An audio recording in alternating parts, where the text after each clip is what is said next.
प्राचीन समय की बात है जब धरती पर असुरों का आतंक बढ़ गया था। महिषासुर नामक राक्षस ने अपनी शक्ति से देवताओं को स्वर्ग से निकाल दिया था। चारों ओर अराजकता फैल गई थी और अधर्म बढ़ता जा रहा था। देवताओं ने भगवान विष्णु और भगवान शिव से सहायता मांगी। तब तीनों लोकों की शक्ति को एकत्रित कर देवी दुर्गा की उत्पत्ति हुई।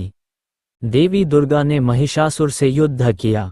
9 दिनों तक भयंकर संग्राम चला और 10वें दिन महिषासुर का वध हुआ। इस विजय के उपलक्ष्य में ये पर्व नवरात्रि के रूप में मनाया जाने लगा।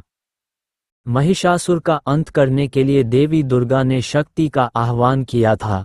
ये शक्ति नवदुर्गा के रूप में पूजी जाती है। मान्यता है कि कन्याओं में देवी का रूप बसता है, इसलिए नवरात्रि के अंतिम दिनों में कन्या पूजन और भोज का विशेष महत्व है।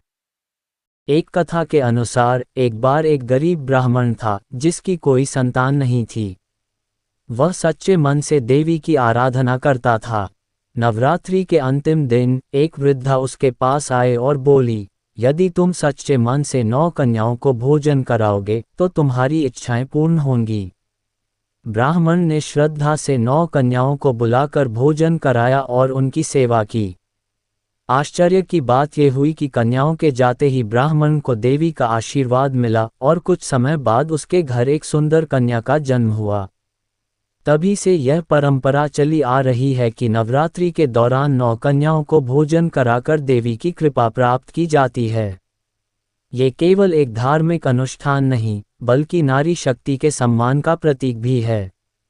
इसलिए जब भी नवरात्रि का समापन होता है, लोग श्रद्धा से कन्या पूजन करते हैं और उन्हें ससम्मान भोजन कराकर देवी शक्ति का आशीर्वाद प्राप्त करते हैं। प्राचीन समय की बात है। एक छोटे से गांव में सत्यनारायण नाम का एक गरीब किसान अपनी पत्नी सुमति और पुत्री गायत्री के साथ रहता था।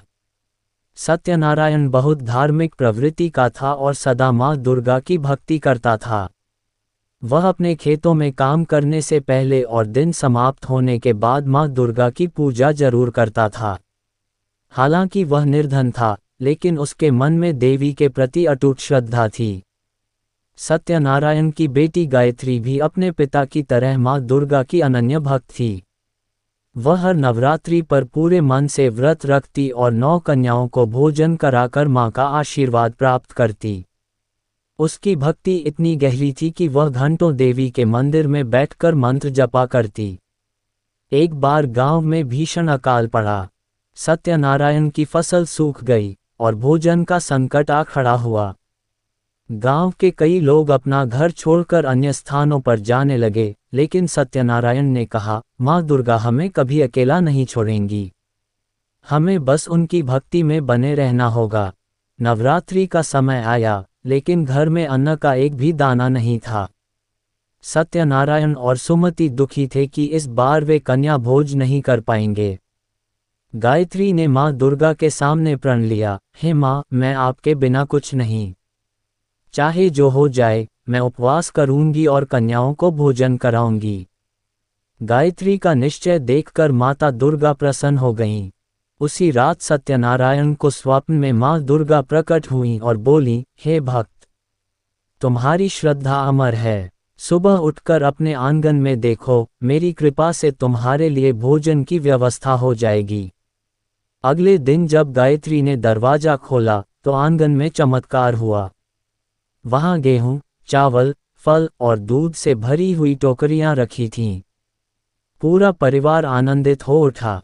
सत्यनारायण ने इसे मां का आशीर्वाद मानकर पूरे गांव को भोजन कराया और कन्या पूजन किया। इस चमत्कार के बाद गांव के लोग भी मां दुर्गा की भक्ति में लीन हो गए। उन्होंने नवरात्रि को पूरी श्रद्धा से मनाना शुरू कर दिया।